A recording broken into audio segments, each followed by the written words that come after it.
When Ursula von der Leyen rose to speak in Strasbourg, she broke with her own record. For nearly 2 years, she has been a staunch defender of Israel's right to self-defense. And this time, she described a man-made famine in Gaza, called for sanctions against extremist ministers in Israel's cabinet, and urged the suspension of trade preferences under the EU-Israel Association Agreement. It was a rhetorical pivot, no longer unconditional support, but a demand for accountability. The problem she faces, and the problem we face, is that this is a war which began in horror and in defense. Hamas's October the 7th terror attack, was barbaric, calculated to kill civilians and to seize hostages, and no moral calculus can excuse that. Yet Israel's response, extended, totalizing, and often indiscriminate, now raises its own moral questions about proportion.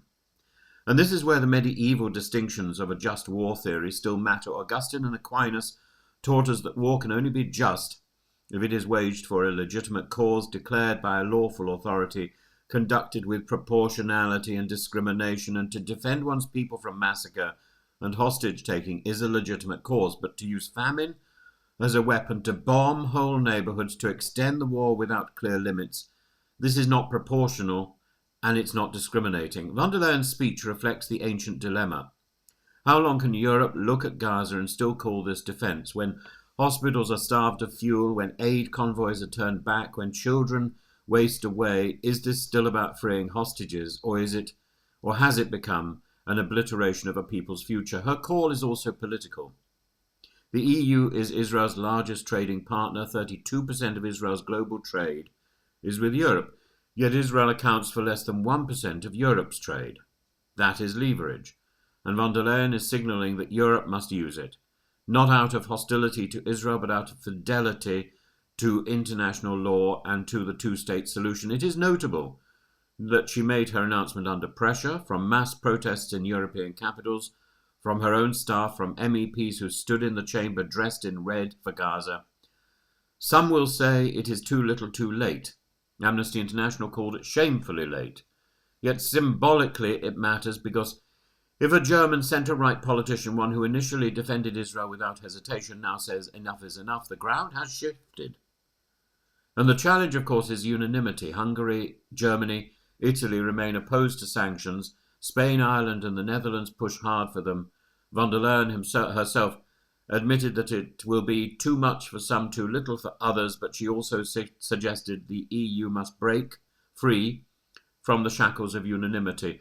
This is more than foreign policy. It's a test of Europe's ability to act when conscience demands it. So theologically and philosophically, we are back to the question, can a war begun in justice be conducted in injustice? Can a victim of terror become, through excess, an aggressor? Aquinas would have said yes, the moral categories are not fixed. A war can begin justly and become unjust by the manner in which it is waged. That is where many now place Israel. And if we call things by their name, von der Leyen is right. Famine is not a weapon of defense.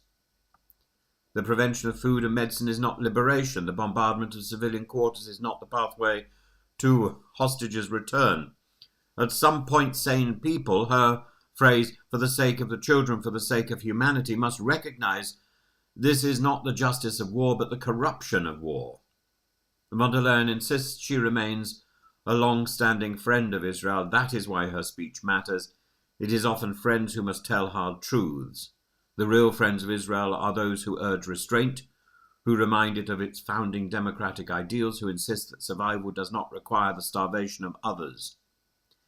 In her end, her message is simple. The two-state solution is being destroyed before our eyes. If Europe doesn't act, then Israel will not only lose the symmetry of its allies, it will lose its moral legitimacy. Without legitimacy, even military victory will taste of ashes.